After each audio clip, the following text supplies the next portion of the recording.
किसी ने बड़े कमाल की बात कही है कि ख्वाब जिनके ऊंचे और मस्त होते हैं, इम्तिहान भी उनके जबरदस्त होते हैं। हाय गाइस, मेरा नाम है आरजे कार्तिक और आपके लिए एक छोटी सी कहानी।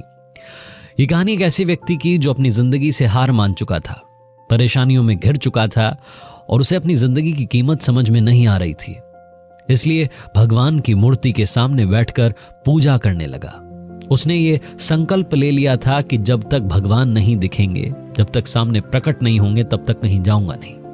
उसकी पूजा से खुश होकर के भगवान ने दर्शन दिए, उसके कंधे पर हाथ रखा, भगवान को अपने सामने खड़ा देख करके चौंक गया। भगवान ने कहा कि घबराओ मत, मैं वाकई में भगवान हूं, पूछो क्या पूछना है। इस व्यक्ति ने कहा कि भगवान, मुझे कुछ समझ में नहीं आता।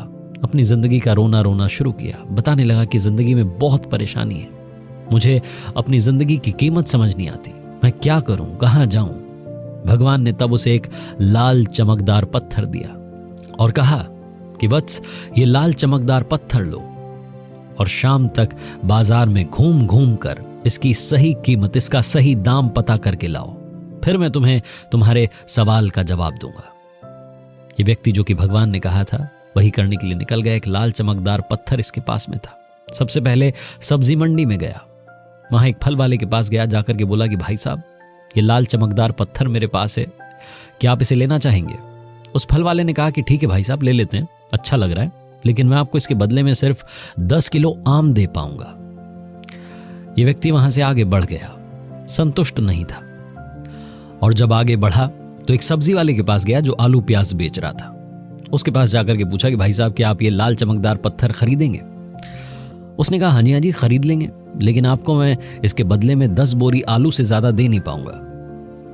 ये व्यक्ति वहां से भी संतुष्ट नहीं था, इसलिए निकल गया। सब्जी मंडी से अब बाजार में पहुंचा, दुकानें तलाशने लगा कि कौन इस लाल चमकदार पत्थर को खरीद सकता है।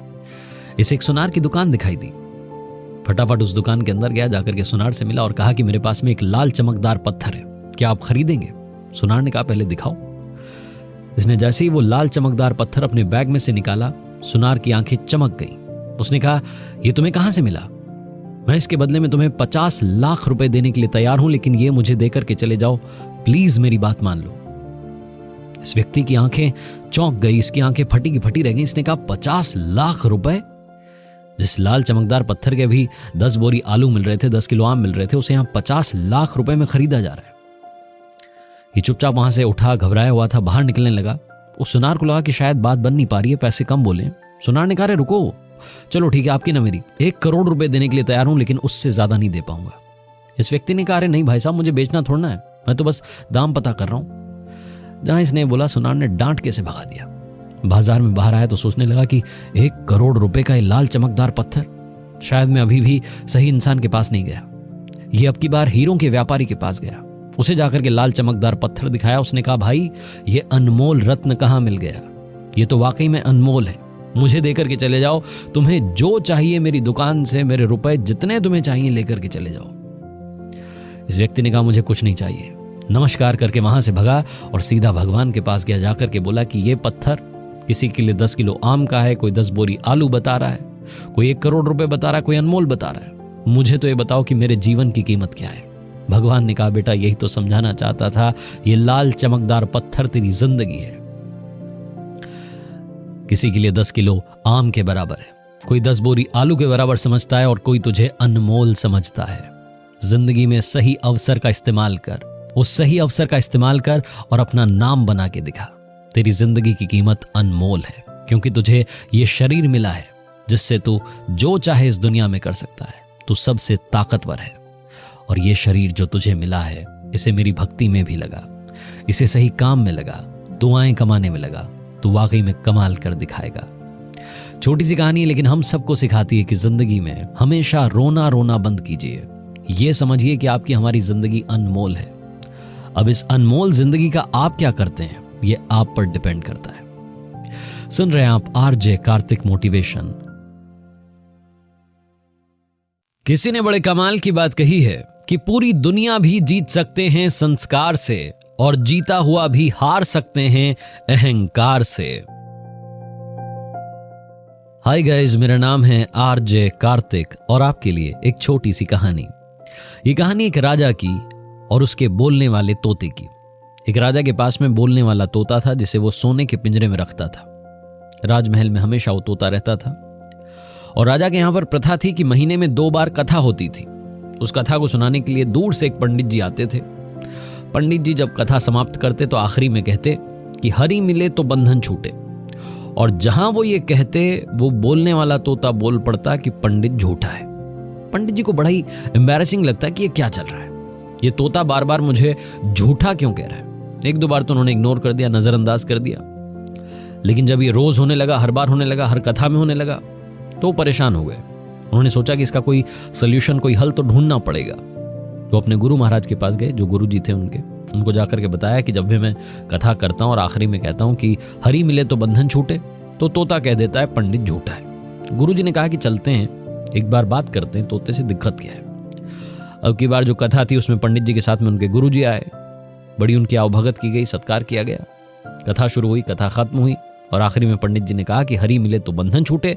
जहां उन्होंने ये लाइन कही वहीं वो बोलने वाला तोता बोल पड़ा कि पंडित झूठा है। पंडित जी के गुरु जी को बड़ा आश्चर्य हुआ। वो उस तोते के पास गए, उसके पिंजरे के पास गए और जाकर के पूछा कि क्या बात है, बार बार आप पंडित जी को झूठा क्यों कहते हैं। तो उस तोते ने कहा कि गुरु जी प्रणाम, आपको अपनी कहानी सुनाता हूं। मैं जंगल में रहता था, बड़ा खुश था। एक बार उड़ता उड़ता ऋषि महाराज के आश्रम में पहुंच गया। उनके शिष्य मंत्रोच्चारण कर रहे थे, तो उनमें से एक मंत्र मैंने सुनकर के दोहरा दिया। जहां मैं बोला, ऋषि महाराज के शिष्यों ने पकड़ लिया मुझे और कहा कि ये तो बोलने वाला तोता है, अनमोल है। उन्होंने मुझे वहीं आश्रम में एक पिंजरे में कैद कर दिया। लोहे का पिंजरा था, उसी में रहने लगा। मेरा जीवन जंगल की उड़ान से सिमट करके एक पिंजरे में कैद हो गया। एक बार ऋषि महाराज के एक शिष्य थे, सेठ जी, बड़े सेठ जी थे, वो आए आश्रम में। उन्होंने देखा कि महाराज के आश्रम में तो बोलने वाला तोता है। उन्होंने ऋषि महात्मा से निवेदन किया और मुझे अपने साथ ले गए। सेठ जी बड़े पैसे वाले थे, उन्होंने मुझे ले जाकर के चांदी के पिंजरे में रख दिया। एक बार राजा साहब के यहाँ पर दावत थी, सेठ जी को भी न्योता आया था। उन्हें लगा कि अब भेंट में क्या ले जाया जाए। तो जो सेठ जी थे उन्होंने मेरी तरफ देखा और सोचा कि इससे अनमोल भेंट क्या होगी। वो मुझे लेकर के चले गए राजा साहब की दावत में, मुझे राजा साहब को भेंट कर दिया। रानी साहिबा को बड़ा पसंद आया मैं। रानी साहिबा ने कहा कि ये तो अनमोल है, इसको तो हम अपने पास रखेंगे। मुझे राजमहल में हमेशा के लिए रख लिया गया और मेरा पिंजरा बदल करके चांदी की जगह सोने का कर दिया गया। जब से मैंने वो नाम लिया, मंत्र पढ़ा, तब से मैं रहा पिंजरे में ही। पहले लोहे के, फिर चांदी के, फिर सोने के। अब पंडित जी कहते हैं कि हरि मिले तो बंधन छूटे, तो मुझे कहना पड़ता है कि पंडित झूठा है। तोते ने अपनी कहानी खत्म की। पंडित जी के गुरु जी ने उस तोते के कान में कुछ कहा और चले गए। अगली सुबह जब राजा साहब जगे तो उनके सैनिकों ने उन्हें जगाया, सेवकों ने जगाया और कहा कि महाराज वो तोता मर चुका है। दौड़ करके राजा साहब वहां पहुंचे, पिंजरे में देखा तोता मरा पड़ा था।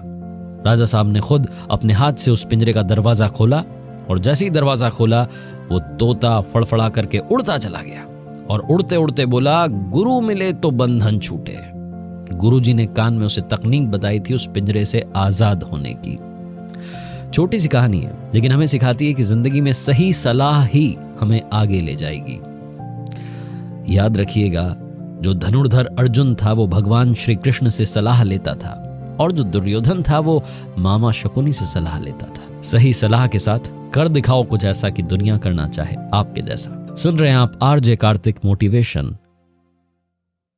किसी ने बड़े कमाल की बात कही है कि नाराज ना होना ये सोचकर कि काम मेरा और नाम किसी और का हो रहा है, क्योंकि घी और रुई सदियों से जलते आ रहे हैं और लोग कहते हैं कि दिया जल रहा है।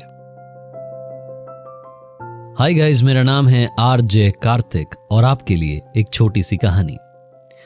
ये कहानी एक ऐसे लड़के की जिसने स्कूलिंग तक तो सब कुछ ठीक किया, लाइफ में डिसिप्लिन फॉलो किया, पढ़ाई अच्छे से की, स्कूल लाइफ तक सब कुछ सही करता आया। लेकिन जहां उसका एडमिशन कॉलेज में हुआ उसने अपना रूटीन बदल दिया, दोस्तों की संगति बदल दी, जिंदगी में उस रास्ते पर चला गया जिस पर जाने के लिए उसके घर वाले मना करते थे। पार्टी करने लगा, दोस्तों के साथ हैंग आउट करने लगा, घूमने लगा, बाहर रहने लगा। इंजीनियरिंग कॉलेज में उसके घर वालों ने एडमिशन करवाया था, लेकिन इंजीनियरिंग की पढ़ाई छोड़ करके वो सब कुछ करने लगा। उसकी फैमिली मिडिल क्लास फैमिली थी, बड़ी मुश्किल से पैसा जोड़ करके लोन लेकर के उसे पढ़ा रहे थे। उसे काफी बार समझाया कि बेटा आपके लिए घर वाले इतना कष्ट सह रहे हैं, लेकिन उसे समझ में नहीं आ रहा था। उसने कहीं से सुन लिया था कि स्कूल तक तो पढ़ाई करो, कॉलेज में मस्ती करो, तो उसी रास्ते पर चलने लगा। जब पहले सेमेस्टर का रिजल्ट आया तो कुछ सब्जेक्ट्स में फेल हो गया। जब उसका रिजल्ट घर पहुंचा, घर वालों ने डांट लगाई, तो थोड़ा सा संभला, थोड़ा सा उसने फोकस अपना फिर से चेंज किया पढ़ाई की तरफ। लेकिन दोस्तों ने कहा कि अरे क्या बुक्स में लगा रहता है। फिर से वही जिंदगी जीने लगा। देर रात तक पार्टी चलती थी, घूमने जाते थे, मूवी देखते थे, ये करते थे, वो करते थे, लेकिन पढ़ाई नहीं करते थे। एक बार ये लड़का अपने कुछ दोस्तों के साथ में एक मॉल में गया था मूवी देखने के लिए। लेट नाइट शो था। 1-2 बजे के लगभग ये फ्री हुए, बाहर निकले मॉल से। उस मॉल से इनका हॉस्टल तकरीबन 8 किलोमीटर दूर था और वहां तक जाने के लिए ना कोई कैब मिल पा रही थी, ना कोई ऑटो मिल रहा था। परेशान हो रहे थे, समझ नहीं पा रहे थे कि इतनी दूर तक कैसे जाएंगे। तभी इन्हें दूर से आता हुआ एक ऑटो दिखाई दिया। उसे रोका और ऑटो वाले से मोल भाव करने लगे कि भैया कितने रुपए। 300 रुपए से बात शुरू हुई, 250 रुपए में जाकर के फाइनल हुई। ऑटो में जब सारे दोस्त बैठ गए तो इस लड़के ने उस ऑटो वाले से बात करना शुरू किया कि भैया रोज तो हम 150 रुपए में आ जाते हैं, आज आप 250 रुपए मांग रहे हो। उस ऑटो वाले ने बताया कि भैया रात की यही रेट होती है, रात में पैसे ज्यादा मिलते हैं, इसीलिए मैं रात में भी ऑटो चलाता हूँ। वो अपनी कहानी बताने लगा कि घर में पैसों की जरूरत रहती है, सुबह ऑटो चलाता हूँ, शाम में ऑटो चलाता हूँ, कभी कभी टाइम बचा लेता हूँ तो रात में भी ऑटो चलाता हूँ, क्योंकि रात में अच्छी कमाई होती है। तो इस लड़के ने पूछना शुरू किया कि भैया आपने पढ़ाई क्या की थी। ऑटो वाला बताने लगा कि भैया बनना तो मैं इंजीनियर चाहता था, मेरे घर वालों ने पैसा जोड़ करके मुझे इंजीनियरिंग कॉलेज में भेज दिया था, लेकिन गलत संगति में लग गया, पार्टी करने लगा, घूमने फिरने लगा, पढ़ाई छोड़ करके सारे काम किए, फेल हो गया। घर वाले भी कब तक पैसे जोड़ते, उन्होंने कहा कि अब इंजीनियरिंग छोड़ो और कुछ काम धंधा करने लगो। कुछ आता जाता तो था नहीं, ऑटो चलाना सीख लिया, तब से ऑटो चला रहा हूं। आज भी सोचता हूं कि काश मैं पढ़ लेता तो आज इंजीनियर बन गया होता। ये लड़का जो ऑटो में पीछे बैठा था, इसकी आंखों के सामने इसका भविष्य चमकने लगा। इसे दिख गया कि अगर मैंने भी रास्ता नहीं बदला तो मुझे भी रात में ऑटो चलाना पड़ेगा। चुपचाप हॉस्टल के यहां जब उतरा, उस ऑटो वाले को पैसे दिए, उसके अगले दिन से ही अपना रास्ता बदल दिया। सारे दोस्तों को समझ में आ चुकी थी कि हमें करना क्या है। सारे काम छोड़कर के इन्होंने सिर्फ पढ़ाई की और आज अपनी अपनी जगह पर वेल सेटल्ड है। लाइफ में आज भी सोचते हैं कि काश वो ऑटो वाला अगर उस दिन नहीं मिला होता तो हमारा क्या होता। ऊपर वाले का शुक्रिया कि उन्होंने उस ऑटो वाले से हमें मिलवाया और हमें अपना फ्यूचर पहले ही दिखा दिया कि अगर नहीं बदले, नहीं पलटे, उस रास्ते को नहीं छोड़ा तो हमारा भविष्य यही होगा। कहानी बहुत छोटी है लेकिन हमें सिखाती है कि सही समय पर संभल जाना भी बहुत बड़ी समझदारी है, बहुत बड़ी बुद्धिमानी है। अगर आपको लगता है कि आपको रास्ता चेंज करने की जरूरत है तो अभी भी कुछ नहीं बदला है, अभी भी वक्त बाकी है, पिक्चर अभी बाकी है। इसलिए अभी से अपनी कहानी को खुद से लिखना शुरू कीजिए। सुन रहे हैं आप आरजे कार्तिक मोटिवेशन। किसी ने बड़े कमाल की बात कही है कि दरवाजे पर घोड़े की नाल लगाने से सक्सेस नहीं मिलती, सक्सेस के लिए खुद के दोनों पैरों में घोड़े की नाल लगानी पड़ती है। हाय गाइस, मेरा नाम है आरजे कार्तिक और आपके लिए एक छोटी सी कहानी। ये कहानी जिसने लिखी है वो लिखते हैं कि मुझे शुरू से ही जॉगिंग का शौक रहा है। उम्र मेरी 50 पार पहुंच चुकी है लेकिन अभी भी दौड़ने के लिए रोजाना सुबह घर से निकल पड़ता हूं। घर के पास में एक पार्क है जहां जाता हूं जॉगिंग करने के लिए।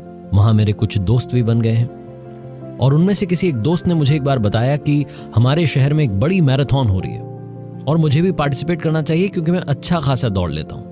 इस एज में भी मेरी दौड़ने की जो क्षमता है वो शानदार है। उसने मुझे मोटिवेट किया और कहा कि आप भी पार्टिसिपेट कीजिए। तो मैंने फाइनली पार्टिसिपेट किया हमारे शहर की सबसे बड़ी मैराथन में। संडे का दिन डिसाइड हुआ था।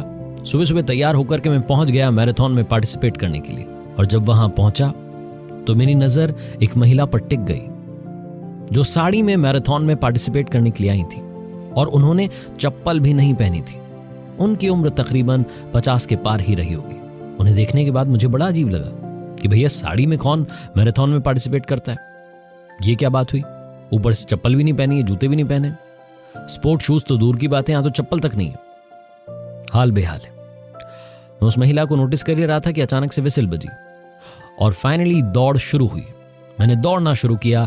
1 किलोमीटर तक तेज रफ्तार से दौड़ता रहा, लेकिन 1 किलोमीटर के बाद मेरी सांसें जवाब देने लगी। मुझे लगा कि भैया ये मैराथन वगैरह हमारे बस की बात नहीं है। तभी देखता हूं कि वो महिला दौड़ती चली गई, मुझसे आगे निकल गई, तकरीबन 2 किलोमीटर आगे निकल गई। और जब मैं भागते दौड़ते आखिरी पॉइंट पर पहुंचा जहां मैराथन खत्म हो रही थी, उस फिनिशिंग लाइन पर पहुंचा, तो देखता हूं कि तालियों की गड़गड़ाहट हो रही है। स्टेज पर विनर का नाम अनाउंस किया जा रहा है और क्या देखता हूं कि वो महिला जो साड़ी में आई थी, जिसने चप्पल भी नहीं पहनी, जूते भी नहीं पहने, नंगे पैर थी, उसे विनर अनाउंस किया गया। उस महिला को जिसको मैं देख रहा था, मुझे लग रहा था कि ये कैसे आ गई, वो विनर बन चुकी थी। उसने वो मैराथन जीत ली थी। जो विनर की स्पीच होती है उसे सुनने के लिए अब मैं बेकरार था, जानने के लिए कि ये क्या कहानी है। माइक जो था एंकर ने उन्हें सौंपा, जो महिला थी, और उन्होंने कहना शुरू किया कि मेरा नाम लता है, मेरे पति पास ही के अस्पताल में एडमिट है, हॉस्पिटल वाले कह रहे हैं कि उनके ऑपरेशन के लिए खर्चा लगेगा, ज्यादा पैसे चाहिए। मुझे किसी ने बताया कि हमारे शहर में दौड़ हो रही है, इस दौड़ में जो जीतेगा उसे 50,000 रुपए का कैश अवार्ड मिलेगा, नकद पुरस्कार मिलेगा, इसीलिए दौड़ने के लिए चली आई। हमारे पास ज्यादा पैसा नहीं है। कुछ लोग मुझे यहां घूर रहे थे कि मेरे तो पैरों में जूते छोड़िए चप्पल भी नहीं है, लेकिन मुझे सबसे क्या, मुझे दौड़ना था अपने पति के लिए। ये कहते कहते वो महिला रोने लगी, उसकी आंखों में आंसू आ गए। वहां जितने लोग खड़े थे सबने कोशिश की और उस तक जितनी मदद पहुंच सकती थी पहुंचाई। उसके पति के ऑपरेशन के लिए जितना खर्चा बनता था, सारा खर्चा, सारा अरेंजमेंट वहां उसी वक्त हो गया। उसके पति आज स्वस्थ हैं और उस दिन मुझे सबसे बड़ी शिक्षा मिली। पहली बात तो लोगों को नोटिस करना बंद कीजिए, सबकी अपनी कहानी है। दूसरी बात, अगर वाकई में आपका कोई टारगेट है, डिसाइडेड है, लक्ष्य आपने निर्धारित कर लिया है, तो फिर आपको किसी बात से फर्क नहीं पड़ेगा, आप जीत हासिल करके रहेंगे। उनका एक ही टारगेट था, अपने पति की जान बचाना। वो दौड़ती चली गई। बहुत लोगों ने प्रैक्टिस की होगी उस मैराथन के लिए, लेकिन उन्हें उन सब से क्या, उन्हें तो सिर्फ अपने पति की जान बचाने के लिए दौड़ना था, वो पुरस्कार पाना था जो 50,000 रुपए वहां मिलने वाले थे। छोटी सी कहानी है, लेकिन हम सबको वही सिखाती है कि घोड़े की नाल दरवाजे पर लगाने से कुछ नहीं होगा, अपने दोनों पैरों में लगाइए और कमाल कर दिखाइए। आरजे कार्तिक इसीलिए आपसे कहता है, कर दिखाओ कुछ ऐसा कि दुनिया करना चाहे आपके जैसा। आप सुन रहे हैं आरजे कार्तिक मोटिवेशन। किसी ने बड़े कमाल की बात कही है कि चेहरे क्रीम पाउडर से नहीं, काबिलियत से चमकते हैं। इसीलिए इस दुनिया में कुछ बनना है तो काबिल बनो। हाय गाइस, मेरा नाम है आरजे कार्तिक और आपके लिए एक छोटी सी कहानी। ये कहानी एक ऐसे यंगस्टर की जिसने MBA HR में किया था। गांव का रहने वाला लड़का शहर आया। उसे जब ज्यादा मालूम चला दुनियादारी के बारे में, तो उसे मालूम चला कि HR मैनेजर नाम की एक पोस्ट होती है जो बड़ी इंपॉर्टेंट होती है किसी भी कंपनी में। तो उसका इंटरेस्ट जो था वो इसी तरफ झुक गया। वो HR मैनेजर बनना चाहता था, अपनी टीम को, अपनी कंपनी को और आगे ले जाना चाहता था। उसका सपना था। वो बड़ा ही ड्रीमर टाइप का लड़का था। गांव का रहने वाला मिडिल क्लास फैमिली का लड़का, जिसके पिताजी खेती करते थे, किसान थे, लेकिन घर वालों ने सारा पैसा लगा करके इसको शहर भेजा पढ़ने के लिए, अच्छे कॉलेज में पढ़ा। और जब इसका नंबर आया इंटरव्यू के लिए, पढ़ाई पूरी करने के बाद, तो जब ये जॉब के लिए पहली बार इंटरव्यू देने के लिए गया, तो सारे घर वालों के आशीर्वाद लेकर के निकल गया। घर वालों ने कहा कि बेटा चिंता मत कर, सब अच्छा होगा।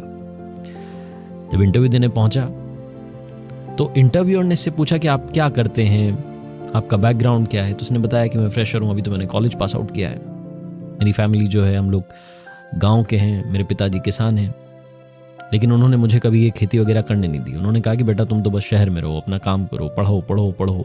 मुझे हमेशा इन सब से दूर रखा। मुझे बड़े ही फूलों की तरह पाला है मुझे। मैं अपने घर का सबसे लाडला हूं। वो अपने बारे में बता रहा था। जो इंटरव्यूअर था, जो इंटरव्यू ले रहा था, उसने कहा कि काम कीजिएगा, आपसे मैं कल मिलूंगा। आज एक बार फिर से आप गांव जाइएगा, अपने पापा के हाथ पैर देखिएगा और कल आइएगा, फिर मैं आपसे कुछ सवाल करूंगा। ये लड़का जब वहां जो इंटरव्यूअर था उसके कैबिन से बाहर निकला तो सोचने लगा कि शायद मुझे कल बुलाया, इसका मतलब मेरा सिलेक्शन हो गया। तो शहर से एक मिठाई का डिब्बा लेकर के गांव चला गया। घर पहुंचा, घर वाले बड़े खुश हुए कि क्या बात है भाई, क्या रहा। उसने बता दिया कि मुझे कल बुलाया, आप तो ये सब छोड़ो, मेरा सिलेक्शन हो गया है, पक्का मानो, आप तो मिठाई खाओ। घर वालों को लगा कि चलो भाई इतने सालों की मेहनत सफल हुई। फिर उस लड़के को याद आया कि पापा सुनो, वो जो नौकरी देने वाले हैं उन्होंने मुझसे कहा है कि अपने पापा के हाथ पैर देख करके आना। उसके पिताजी अपने हाथों को छुपाने लगे। उन्हें मालूम था कि उनके हाथ पैरों की क्या हालत है। मिट्टी में काम कर करके, खेत में काम कर करके उनके हाथ और पैर इस लायक नहीं रहे थे कि वो दिखा सके। वो छुपा रहे थे अपने हाथों को। लेकिन उस लड़के को तो एक काम करना था। उसे कहा गया था कि आप अपने पिताजी के हाथ पैर देख करके आइएगा। उसने अपने पापा के हाथ देखना शुरू किया। जगह जगह से हाथ कटे हुए थे, कठोर हो चुके थे। देख करके लग रहा था कि कितना काम इन हाथों ने किया है, कितना परेशान ये हाथ हुए हैं अपने बच्चे का भविष्य बनाने के लिए। उस लड़के की आंखों में आंसू थे। बड़ा इमोशनल लम्हा था। अगली सुबह फिर से तैयार होकर के वो जो एचआर मैनेजर का इंटरव्यू देने गया था वहीं पहुंचा। इंटरव्यूअर ने पूछा कि क्या कल आपने अपने पापा के हाथ पैर देखे? उस लड़के ने कहा हाँ जी, और बहुत ही इमोशनल लम्हा था। मैंने कभी भी अपने पिताजी को इस नजर से नहीं देखा। कल मुझे समझ में आया कि रिश्तों की अहमियत क्या होती है, क्यों उन्होंने मुझे खेती से, मिट्टी से दूर रखा। वो मुझे कुछ और बनाना चाह रहे थे, लेकिन वो खुद लगातार मेहनत करते रहे मेरा भविष्य बनाने के लिए। कल मुझे रिलेशंस क्या होते हैं समझ में आया। उस इंटरव्यूअर ने कहा कि बस मुझे यही क्वालिटी अपने एचआर मैनेजर में चाहिए, जो लोगों को वाकई में समझ सके, उनके दर्द को समझ सके, जो सिर्फ कागजी बनकर ना रह जाए बल्कि रिश्ते समझने वाला एचआर मैनेजर हो। कहानी बहुत छोटी है लेकिन हमें सिखाती है कि जिंदगी में अपने पेरेंट्स की कद्र हमेशा कीजिएगा, क्योंकि यही वो हैं जो आपसे कुछ नहीं चाहते, बस यही चाहते हैं कि आप लोग खुश रहें। तो आपकी भी जिम्मेदारी बनती है कि उनके चेहरे पर मुस्कान कभी कम ना हो। किसी ने बड़े कमाल की बात कही है कि लोगों की बातों को कभी दिल से मत लगाना, क्योंकि लोग तो अमरूद खरीदने से पहले पूछते हैं कि मीठे हैं ना, और बाद में नमक लगा के खाते हैं। हाय गाइस, मेरा नाम है आरजे कार्तिक और आपके लिए एक छोटी सी कहानी। ये कहानी एक विशाल राज्य के राजा की, जिसका बहुत बड़ा साम्राज्य था, बहुत बलवान था, बहुत युद्ध उसने जीते थे, अपने राज्य का विस्तार लगातार करता जा रहा था। लेकिन उसकी भी जिंदगी में दुख था। वो पिता नहीं बन पा रहा था, अपने राज्य को उत्तराधिकारी नहीं दे पा रहा था। कई हकीमों से इलाज कराया, वैद्यों से इलाज कराया, कई प्रार्थनाएं की, कई हवन किए, तब जाकर के एक बार घर में किलकारी गूंजी। राजा साहब बड़े खुश हुए, इतने खुश हुए कि ऐलान करवा दिया पूरे राज्य में कि आप सभी को कल का निमंत्रण दिया जाता है। कल सवेरे 9 बजे हमारे राजमहल का दरवाजा जनता के लिए खोल दिया जाएगा। आप में से जो भी अंदर आएगा, जिस भी चीज को हाथ लगाएगा, वो चीज उसकी हो जाएगी। जब यह ऐलान हुआ तो बात जो थी वो जंगल में आग की तरह फैल गई। लोगों को अपने कानों पर विश्वास नहीं हुआ कि ऐसा कैसे हो सकता है कि राजा साहब इतने खुश हो गए, कह रहे हैं कि जिस चीज को हाथ लगाओगे तुम्हारी हो जाएगी।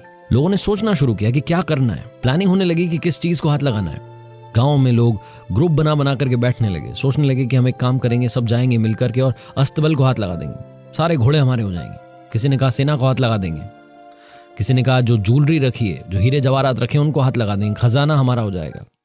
लोग अलग अलग तरीके से तैयारी कर रहे थे, योजना बना रहे थे। एक परिवार था छोटा सा, पति पत्नी और छोटा बच्चा। उस लड़की की उम्र तकरीबन 8 साल रही होगी।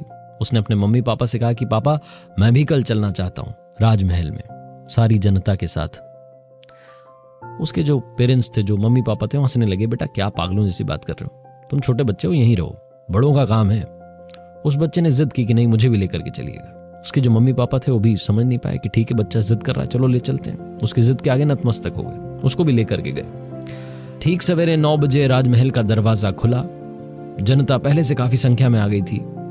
लोग अंदर जाने लगे और जिसको जो पसंद आ रहा था उसको हाथ लगा रहा था। कोई हाथी को जाकर के हाथ लगा रहा था, कोई अस्तबल को जाकर के हाथ लगा रहा था। सब अपने अपने काम में बिजी थे। ये छोटा बच्चा कब अपने मम्मी पापा से बिछड़ गया उन्हें मालूम ही नहीं चला। वो अपने बच्चे को ढूंढने लगे।